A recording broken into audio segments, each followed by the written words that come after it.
शास्त्रों में अन्नदान की महिमा सबसे अधिक क्यों कही गई? बहुत बहुत ध्यान से सुनने की है। अन्न को हमारे वेदादि शास्त्रों में प्राण कहा गया। क्या कहा गया? प्राण। अन्न को प्राण कहा गया। इसलिए भगवान व्यास कह रहे हैं पुराणों में, अन्नदो प्राणदः प्रोक्तः, अन्न देने वाला प्राण देने वाला है। जो अन्न देता है मानो उसने अन्न का दान नहीं किया, उसने प्राण का दान किया। आप विचार कर सकते हैं, क्या प्राण दान से बढ़कर कोई दान हो सकता है? सारे दान प्राण दान की क्षमता में नहीं आ सकते, क्योंकि प्राण ही नहीं होगा तो देह तो शव हो जाएगा, किसी कार्य काम का नहीं रहेगा। निष्प्राण शरीर उसको छूकर नहाना पड़ता है। इसलिए अन्नदः प्राणदः प्रोक्तः, जो अन्न देने वाला है वो प्राण देने वाला है। दान में बहुत विचार है। दान में बहुत विचार है। कुपात्र को नहीं देना चाहिए, सुपात्र को ही देना चाहिए। देशे काले च पात्रे च तद्दानम सात्विकम स्मृतम। देश काल और पात्र का विचार दान में अवश्य करना चाहिए। और बड़ी समस्या है, देश काल पात्र मिल जाए इसमें बहुत कठिनाई है। सुपात्र सामने आ जाए तो आप यह मत सोचो कि अब दाहिने हाथ में वस्तु लेके तब दान करेंगे, बाएं से ही दे दो। क्यों? बोले हो सकता है लोभ की वृत्ति जग जाए और बाएं से दाहिने में आते आते आधा हो जाए तो। ऐसा होता है। कोई बहुत सुपात्र मिला, ये तो इसको दे ही देना चाहिए, अब बाएं से क्या दें, दाएं से दें। अब हाथ में 100 रुपया था तो दाहिने में आती, अरे कोई बात नहीं 50 रख लो, 50 ही दे दो। बाद में अरे 50 भी क्या देना, अब 100 ही तो है, ज़्यादा तो है नहीं, 50 दे देंगे तो 50 ही रह जाएगा, फिर कभी देंगे। तो 100 पहले दाएं बाएं से दाएं में आया और दाहिने से फिर जेब में चला गया, लौट के नहीं आया। यद गत्वा न निवर्तन्ते, ऐसी जगह पहुंच गया कि लौट के आना ही नहीं है। सत्पात्र को देख करके तत्काल दान करना चाहिए, ऐसा शास्त्रों में लिखा है। अब जो बात हम कहना चाहते हैं उसको और ध्यान से सुने। प्रत्येक दान में देश काल और पात्र का विचार है। केवल अन्नदान ऐसा है जिसमें देश का विचार नहीं, पात्र का विचार नहीं, काल का विचार नहीं, जाति का विचार नहीं, अवस्था का विचार नहीं, व्यवस्था का विचार नहीं। प्रत्येक भूखा प्राणी अन्न का अधिकारी है, क्योंकि प्राण का अधिकारी, जीने का अधिकारी प्रत्येक प्राणी है। इसलिए अन्नदान सर्वोपरि है कि उसमें देश काल पात्र का विचार नहीं है। और भारतवर्ष की मिट्टी में ये भावना इतनी अधिक समाई हुई है कि इसी का उदाहरण देखने के लिए पूरी दुनिया से लोग कुंभ महापर्व में पहुंचते हैं। बहुत से लोग ऐसे हैं जो व्यापार करते हुए भी खूब उदारता पूर्वक सबको खिलाते हैं, और उसका परिणाम उनके नेत्रों के सामने है। मर्यादा के कारण हम नाम नहीं ले रहे हैं। हमारी जानकारी में एक ऐसे महानुभाव हैं जो व्यवसायी हैं, और उन्होंने इतनी अच्छी व्यवस्था बना रखी है कि कोई व्यापारी आओ चाहे कोई ग्राहक आओ, सबको फ्री भोजन, बढ़िया उत्तम फ्री भोजन। तो पूरा स्टाफ फ्री और आए गए लोग फ्री। कम से कम 2,500 से 3,000 लोग नित्य प्रसाद पाते हैं। नित्य भरपेट तृप्त होकर के। ऐसा नहीं कि बांटने वाली चीज है तो ऐसे ही 2 नंबर 3 नंबर की, ऐसी नहीं, बढ़िया सुंदर रसोई। हम सुनी हुई बात नहीं बोल रहे हैं, आंखों से देखी हुई बात वो बोल रहे हैं।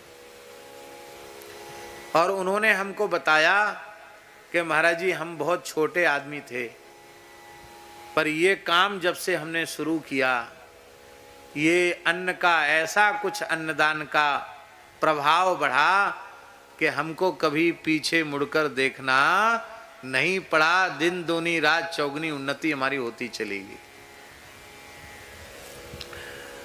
अभी वे ही लोग स्वतंत्र प्राइवेट सरकार से जगह लेकर कुंभ में भी पूरा 1 महीना अन्न क्षेत्र चलाने वाले हैं, और हर महीना हर कुंभ में चलाते हैं।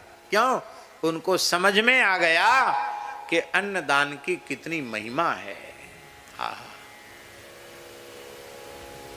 मनुष्य पाप क्यों करता है? भूख के कारण। इसलिए शास्त्रों में लिखा है बुभुक्षितः किन्न करोति पापम। भूखा मनुष्य कौन सा पाप नहीं कर सकता? आप पेट के लिए कुछ भी करा लो।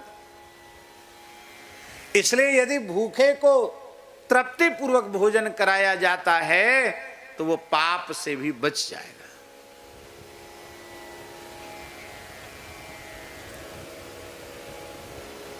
गोपाल दास जी,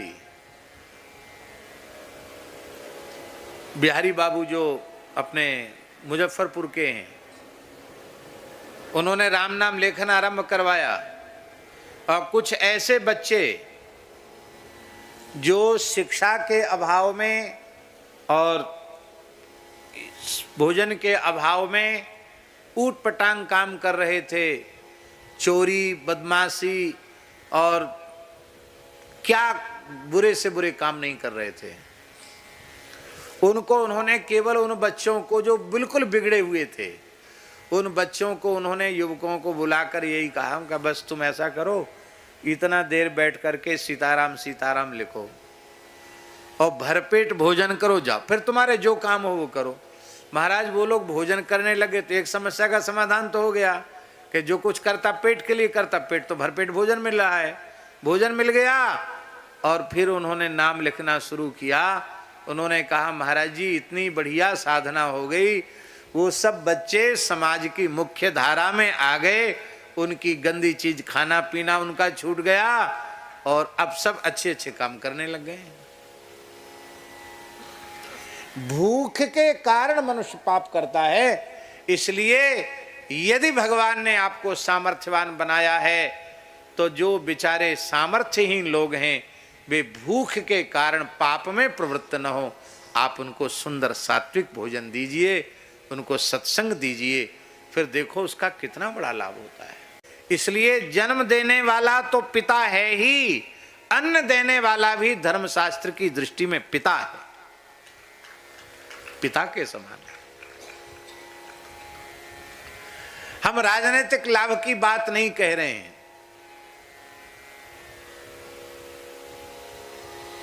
पर अभावग्रस्त लोगों को कोरोना काल से जो अन्न देना सरकार ने शुरू किया है,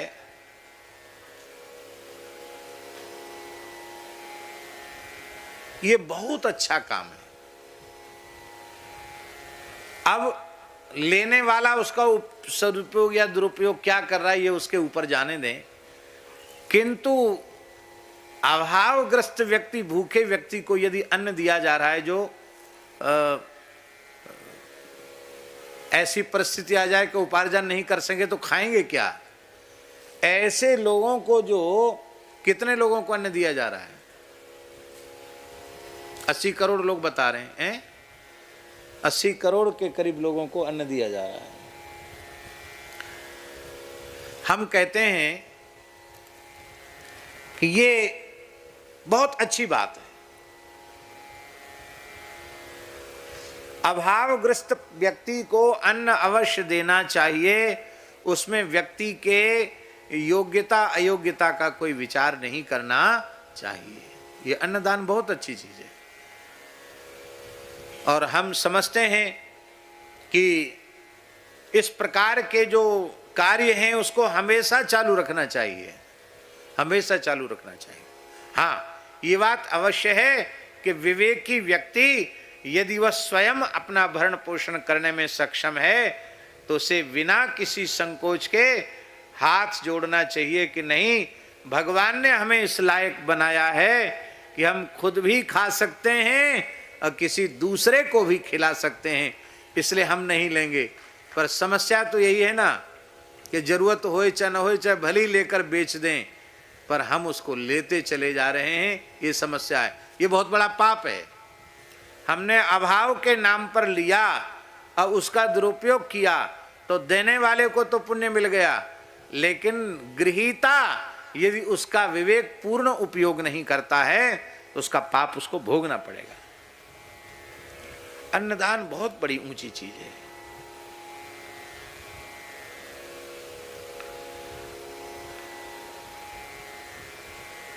एक राजा था, वाल्मीकि रामायण में उसकी कथा है, उत्तरकांड में।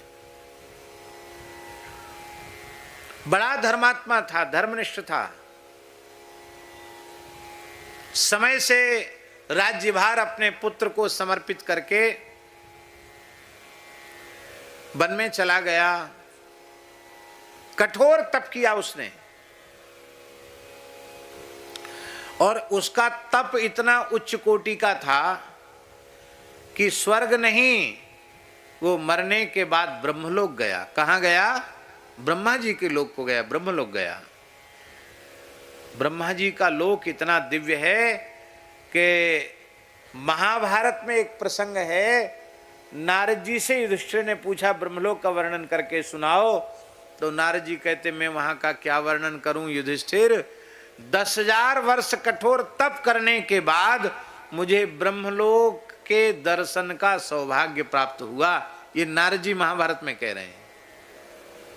ब्रह्मलोक कोई सामान्य वस्तु नहीं। नारद जी को भी 10,000 वर्ष तपस्या करने के बाद ब्रह्मलोक का दर्शन हुआ। उस ब्रह्मलोक में राजा पहुंचा,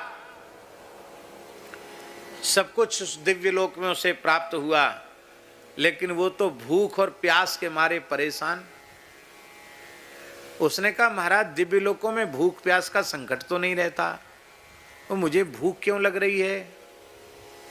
ब्रह्मा जी ने कहा तुमने तपस्या किया, धर्माचरण किया, सब कुछ किया, पर तुमने अपने जीवन में अन्नदान नहीं किया, किसी को भोजन नहीं कराया, भूखे को अन्न नहीं दिया, इसलिए तुमको ब्रह्मलोक तक भी भूख पीछा छोड़ नहीं रही है। मैं तो मरा जा रहा हूं, मुझे कुछ खाने की व्यवस्था करो। ब्रह्मा जी बोले कुछ नहीं है खाने की व्यवस्था, ले ये विमान, बैठो इसमें, चले जाओ दंडकारण्य में, जिस सरोवर के तट पर तुमने देह त्याग किया है तुम्हारा शरीर वहीं पड़ा है, अपने ही मृत शरीर के मांस को खा करके तुम अपने प्राणों को धारण करो। वो व्यक्ति मांस खाने वाला नहीं था, पर मरता क्या न करता। वह विमान में बैठ के आया, मांस खाया, अपने ही शरीर का मांस खुद खाया, फिर तालाब में हाथ पैर धोए, आचमन किया, विमान में बैठा, फिर चला गया। ब्रह्मा जी के वरदान के प्रभाव से उसका शरीर फिर दूसरे दिन वैसा ही हो जाता था, मृत शरीर। तो हजारों वर्षों से वो अपने ही शरीर का मांस खा रहा था।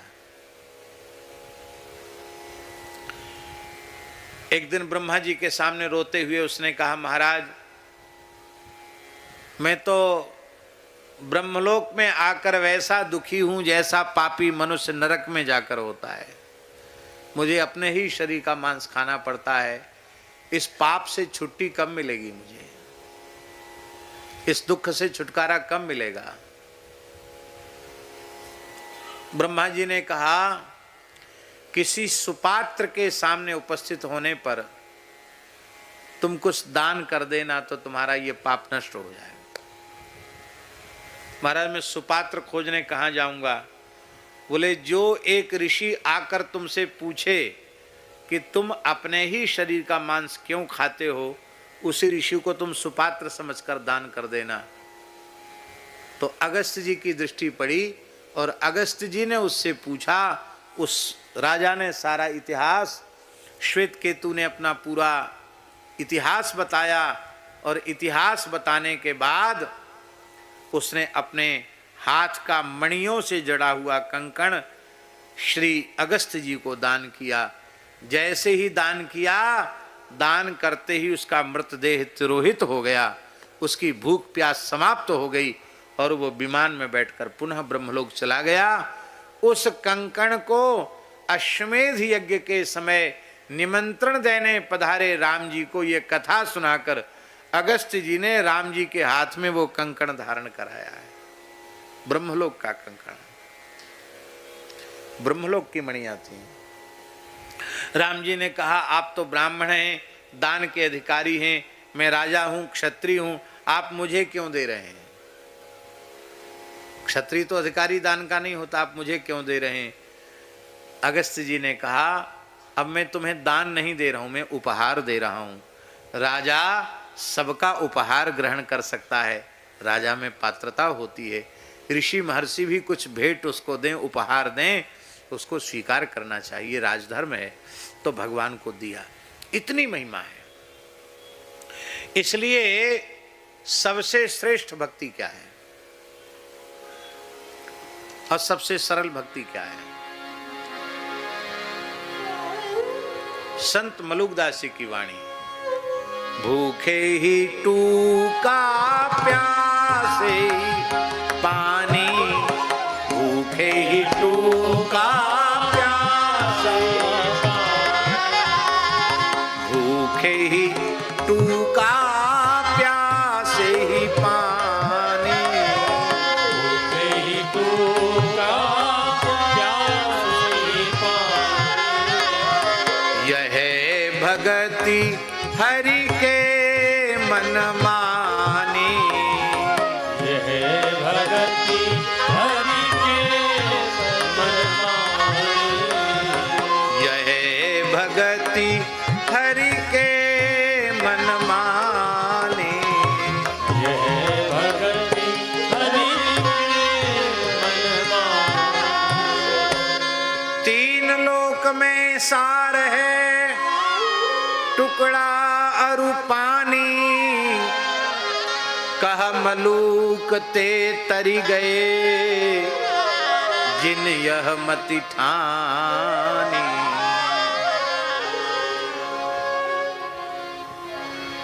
मुसलमानों को उन्होंने उपदेश दिया, संत मलुकदास जी ने।